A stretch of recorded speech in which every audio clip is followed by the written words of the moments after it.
என்ன தனியா உட்காந்துட்டீங்க? சாப்பிட்டீங்களா இல்லையா? வந்திருக்கிற விருந்தாளிங்க சாப்பிட்டு போகட்டுமே, எனக்கு என்ன மெதுவா சாப்பிட்டா போச்சு. ஆமா, நீ சாப்பிட்டியா? நானும் சாப்பிடல, 2 பேரும் சேர்ந்தே சாப்பிடுவோமே. சரியா சொன்னேன். உட்கார்.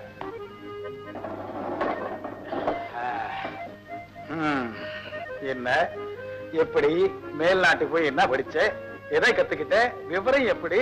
வெறும் புஸ்தக படிப்போட நிறுத்தல மாமா, அனுபவ படிப்பையும் சேர்த்து படிச்சுட்டு வந்திருக்கேன். அதுதான் ரொம்ப ரொம்ப முக்கியம். பணம், அனுபவ அறிவு, கடுமையான உழைப்பு, இது 3 சேர்ந்தால்தான் எந்த தொழிலும் வெற்றி அடைய முடியும். அதை அனுசரிச்சுதான் வெறும் விவசாய படிப்போட நிறுத்திக்காம அங்க உள்ள பல விவசாய பண்ணைகளுக்கும் உர உற்பத்தி தொழிற்சாலைகளுக்கும் நேர்ல போய் உர உற்பத்தியில அவங்க புதிய முறைகளை எப்படி கண்டுபிடிச்சிருக்காங்க, விவசாயத்தை பிறகு என்னென்ன வழிகளை கையாடுறாங்கிறதெல்லாம் நேர்லயே தெரிஞ்சுக்கிட்டு வந்திருக்கேன். ரொம்ப சரி. அப்போ தெரிஞ்சுக்கிட்டதை வச்சு என்ன செய்யறதா உத்தேசம்? நம்ம நாடு விவசாய நாடு இல்லையா, 80%. அதனால நம்ம ஊர்லயே ஒரு பெரிய உர உற்பத்தி தொழிற்சாலை கட்டுறதா முடிவு பண்ணிட்டேன். அவசியமான முடிவு, நாட்டுக்கு ரொம்ப தேவையான காரியம். தொழிற்சாலை கட்டி முடிச்சு உற்பத்தி தொடங்குற வரைக்கும் நம்ம ஆளுகளுக்கு ட்ரைனிங் கொடுக்கறதுக்காக ஒரு வெள்ளக்கார நிபுணரையும் வர சொல்லியிருக்கேன். அவர் இந்த வாரம் இந்தியா வந்துருவார். பலே பலே பலே, காரியங்கள் எல்லாம் ரொம்ப வேகமா தான் முடிச்சுக்கிட்டு வந்திருக்க. கேட்கறதுக்கு ரொம்ப சந்தோஷமா இருக்கப்பா. ஏதாவது இன்னும் திருஷ்டி பாக்கி வச்சிருக்கியா? அதெல்லாம் ஒண்ணும் இல்லடா, முடிஞ்சு போச்சு. வரவேற்பு இல்ல எப்படி? எல்லாம் உன் மாமா செய்த ஏற்பாடுறா. என்ன செல்வம், வரவேற்பு எல்லாம் திருப்தியா இருந்ததா? ஆஹா மாமா, 1000 பேரையும் சேர்ந்தாப்புல தும்ம வச்சுங்களேன். இந்த காரியத்தை உங்களை தவிர வேற யாரும் இவ்வளவு சக்சஸ்ஃபுல்லா பண்ணிருக்கவே முடியாது. செல்வம், இந்த ஒரு காரியம் மாத்திரம் உங்க அம்மா பண்ண ஏற்பாடு, எனக்கு அதுக்கு சம்பந்தம் கிடையாது. வாங்கி என்னப்பா? இப்போ ஒரு சமாச்சாரம் சொல்லிடுறேன். நான் ஃபேக்டரி கட்ட ஆரம்பிச்சேன்னா அப்புறம் எனக்கு டைமே இருக்காது. நான் இங்க இருந்து செய்ய வேண்டிய காரியங்கள் ஏதாவது இருந்தா செஞ்சு வச்சிரு, அப்புறம் எனக்கு டைம் இருக்காது. நான் அவ்வளவுதான் சொல்லுவேன். திரட்ட பயல, கல்யாணம் செய்தவீன்னு நேரடியா கேளேண்டா. நான் சின்ன பையன், நான் எப்படி கேட்கறது? பெரியவங்களா பார்த்து செஞ்சு வச்சீங்கன்னா நான் சரின்னு சொல்லிட்டு போறேன். இல்ல மாமா, கேட்டீங்களா என்ன அவன் சொல்றத? நல்லா கேட்ட, எனக்கு நல்லா புரியுறது. நீங்க என்ன சொல்றீங்க? நான் சொல்றதுக்கு என்னம்மா இருக்கு? இன்னைக்கு வள்ளியை கொண்டு வந்து உங்க வீட்டுல விட்டுட்டு போறேன். என்னடா தேங்க்ஸ் அண்ணா, அப்படியெல்லாம் அவசரப்பட்டு ஒண்ணும் செய்தாதீங்க. பேரு, ராசி, ஜாதகம், பொருத்தம் எல்லாத்தையும் பார்த்து செய்வோம். அம்மா, நீங்க எது வேணும்னாலும் பாருங்க. எப்போ தம்பியே வாய் திறந்து கேட்டாச்சோ, இனிமே நாம் லேட் பண்றது அவ்வளவு நல்லா இருக்காது. இனி நாம லேட் பண்ணாலும் அது நிக்காது. என்ன, அவனுக்கு நேரம் வந்தாச்சு. அவனுடைய ஜாதகத்துல சந்திரன்ல குரு வந்து இறங்கிட்டான். அம்மா, சந்திரன்ல இறங்குனது குரு இல்ல, ரஷ்யாக்காரன் விட்ட ராக்கெட். பேசாம எதுக்கு எடுத்தாலும் அகர விடம் பேசிக்கிட்டு கன்சாம் என்ன, இன்னும் 2 நாளுக்குள்ள ஜோசியர்களை வர சொல்லி பொருத்தம் பார்த்து கல்யாணத்தை முடிவு செய்திடுறேன். உங்க பிரியம். தம்பி எங்க காணோம்? இங்க நின்னானே மங்களம், தம்பியை கூட்டிட்டு வா. ஆஹா, ஓஹோ, வேற வழி என்னங்க நீங்க எந்த காரியத்துக்காக இந்த வீட்டு விவகாரத்தை எல்லாம் எடுத்து தலைமையில போட்டுக்கிட்டு அவதிப்படுறீங்களோ, அந்த விஷயத்தை பத்தி அவங்க பேச ஆரம்பிக்கிறப்ப பொசுக்குன்னு எழுந்திருச்சு வந்துட்டா நம்ம காரியம் எப்படி முடியாது சொல்லலாம். அவங்க ஒரு முடிவுக்கே வந்து பேசுறாங்க. இதுல நாம என்ன சொல்லி என்ன ஆக போகுது? நல்லா இருக்கு போங்க. நீங்க என்ன உலகம் தெரியாம இருக்கிறீங்க? குவா குவான்னு அழுகிற பிள்ளைதான் பாலை குடிக்கும். இந்த மாதிரி பெரிய இடத்துல நம்ம பொண்ணு வாழ்க்கப்படணும்னா கேவலமா கௌரவமா குறுக்க நடுக்க சந்திரா பொந்துல இந்துல எடுக்கலாம் பூந்து நாம தான் காரியத்தை. ஆமா, இப்ப எனக்கு ஒரு பெண் இருக்குங்கிறதும் அதுக்கு கல்யாண வயசு வந்துட்டுங்கிறதும் செல்வம் கட்டிக்க வேண்டிய முறை பொண்ணு என் பொண்ணுதாங்கிறதும் எங்க அக்காவுக்கு நான் சொல்லி தந்துடணுமா? அவசியம் இல்ல. இல்ல இல்ல இல்ல, இவ்வளவும் தெரிஞ்சும் அதை பத்தி நினைச்சே பார்க்காதவங்க கிட்ட என்னத்த பேச? நானே வலுவுல போய் பொண்ணை கேட்பானே, ஆசையும் அக்கறையும் இருந்தா அவனே வந்து நேர கேட்டுக்கிட்டுமே இருக்கலாம்ல. இந்த பாருங்கம்மா, நான் சொல்றத கேளுங்க. நாம கேட்டு அவங்க மறுத்துட்டாங்கிற குறை அவங்க பேர்ல இருக்கணுமே தவிர நாம கேட்காமலே விட்டுட்டோங்கிற பழிய நாம சுமந்துக்க கூடாது. நான் ஏன் இப்படி துடிக்கிறேன்னா, கோடிக்கணக்கான சொத்துள்ள இந்த குடும்பத்துல சம்பந்தம் இல்லாத எவ்வளோ ஒருத்தி வந்து புகுந்தானா நாம எல்லாருக்குமே அது இடைஞ்சல். இப்ப உங்க பொண்ணு வந்தான்னு வச்சுக்கோங்க, ஐயோ ஐயோ ஒண்ணுக்குள்ள ஒண்ணு. இப்ப நானே இருக்கேன், கை கூசாம நடுங்காம எடுக்கலாம் திங்கலாம் உங்களாம் வைக்க நான் விரும்பல. அப்ப நான் கேட்கட்டுமா? கேளுங்க. உண்டு இல்லைங்கிறத படிச்சுன்னு உங்ககிட்ட சொல்லிடுவாங்க. ஆனா இந்த அபிப்பிராயம் என்கிட்ட இருந்து வந்தா நீங்க அங்க காட்டி. இத நீங்க எனக்கு சொல்லணுமா? வள்ளி, வள்ளி, வள்ளி, வள்ளி, வள்ளி, வள்ளி.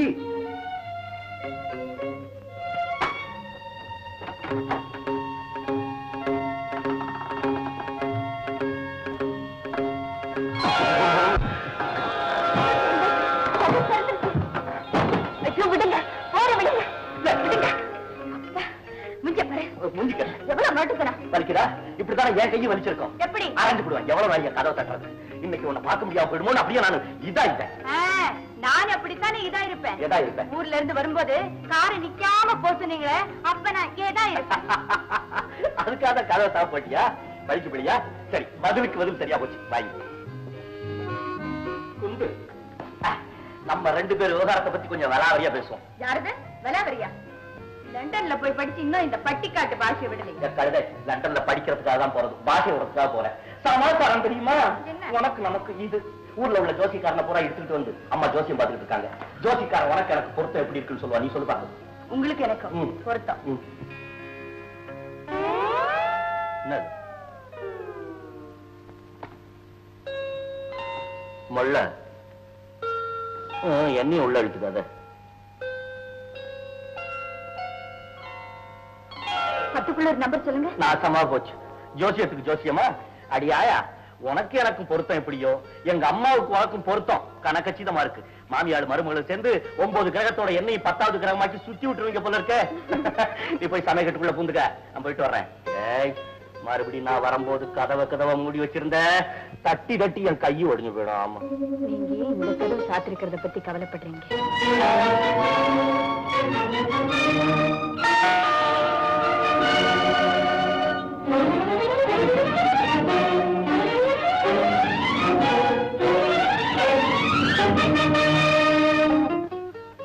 போதுமா? எவ்வளவு சாப்பிடுறோம்?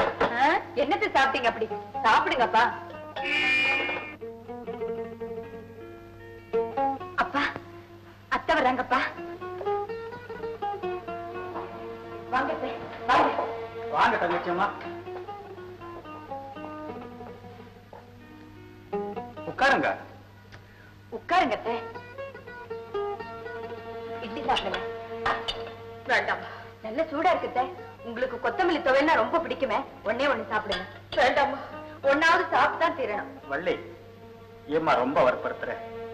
உன் கல்யாணத்துக்கு அப்புறம் உன் சமையலைத்தானே உங்க அத்தை வாழ்நாள் பூராவும் சாப்பிட்டாகணும். இல்லண்ணா. என்ன இல்ல?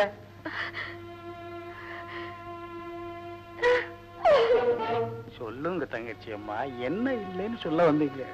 வாழ்நாள் பூரா வள்ளி கையால சாப்பிடு, நான் கொடுத்து வைக்கல. என்ன அப்படி? அது மட்டும் இல்லைன்னா, இந்த வைரச்சிலைய வாழ்க்கை துணையாடிய என் பிள்ளையும் கொடுத்து வைக்கல. கொடுத்து வைக்கல.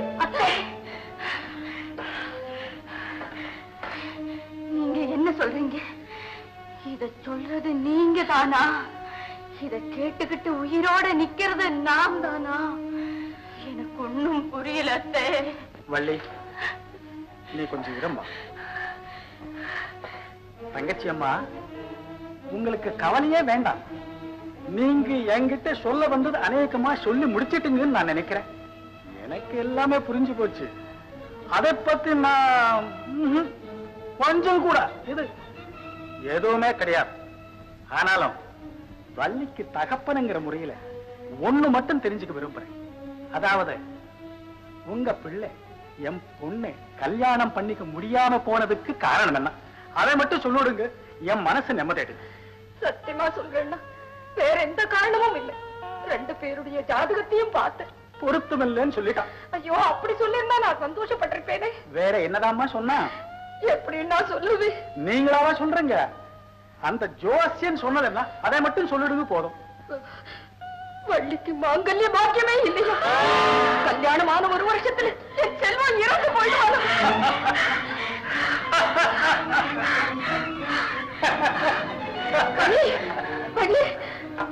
அண்ணா, அண்ணா, என்னண்ணா இப்படி சிரிக்கிறீங்க? சிரிக்காம வேற என்னமா பண்ண முடியும்? என்ன போல ஜோசியத்துல நம்பிக்கை இல்லாதவங்களுக்கு இது சிரிக்கிறதுக்கு மட்டும்தான் விஷயம். உங்களை போல நம்பிக்கை உள்ளவங்க அழுதுதான் தீரணும். நீங்க அழாதுங்கம்மான்னு நான் சொல்லலாம். ஆனா ஜோசியத்தையே நம்பாதுங்கன்னு வள்ளிக்கு தகப்பனா இருந்துகிட்டு இந்த நிலைமையில நான் சொல்லலாமா? என்ன போல உள்ளவங்களே ஜோசியத்தை நம்ப வைக்கிறது எவ்வளவு கஷ்டமோ, அதை போலவே உங்களை போல உள்ளவங்களுக்கு ஜோசியத்தின் பேர்ல இருக்கிற நம்பிக்கையை அசைக்க வைக்கிறதும் அவ்வளவு பெரிய கஷ்டம். இந்த கஷ்டத்திலையும் என் அபிப்பிராயம் என்னன்னு கேட்டீங்கன்னா, வள்ளிக்கும் செல்வத்துக்கும் உடனடியா திருமணத்தை முடிச்சு வச்சு அவங்க 2 பேரையும் உங்களால என்னென்ன செய்ய முடியுமோ செய்து பாருங்கன்னு உங்க நவகிரகங்களுக்கு சவால் விட்டுட்டு வேடிக்கை பார்க்கிறதா. ஆனா இனிமே நீங்களா துணிஞ்சு இந்த கல்யாணத்துக்கு சம்மதிச்சாலும் நான் மட்டும் என் பொண்ணை உங்க பையனுக்கு கொடுக்கறதுக்கு தயாரா இல்லை.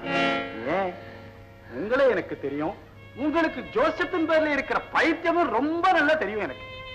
இந்த கல்யாணம் நடந்தா உங்க நவக்கிரகங்கள் செல்வத்தை கொள்ளுதோ என்னமோ. ஆனா ஒரு வருஷத்துல என் புள்ள போயிடுவானேங்கிற பயத்தினால நீங்க முதல்ல போயிடுவாங்க. ஆக என் ஜோசியப்படி இந்த கல்யாணம் நடந்தா 2 பேரு க்ளோஸ். அதுக்கு காரணமா என் பொண்ணை ஆளாக்க நான் தயாரா இல்லைம்மா. இதம்மா மறுபடியும் சொல்றேன், ஜோசியத்தை கண்டு நான் பயப்படல. ஜோசியத்தின் பேர்ல உங்களுக்கு இருக்கிற நம்பிக்கையை கண்டுதான் நான் பயப்படுறேன். ஆக இந்த கல்யாணம் வேண்டாம், விட்டுடுங்க. முடிவா என்னன்னா சொல்றீங்க? நான் தான் கையை கழுவிட்டேனம்மா. முதல்லயே கழுவிருக்கணும். கொஞ்சம் காய விட்டேன்.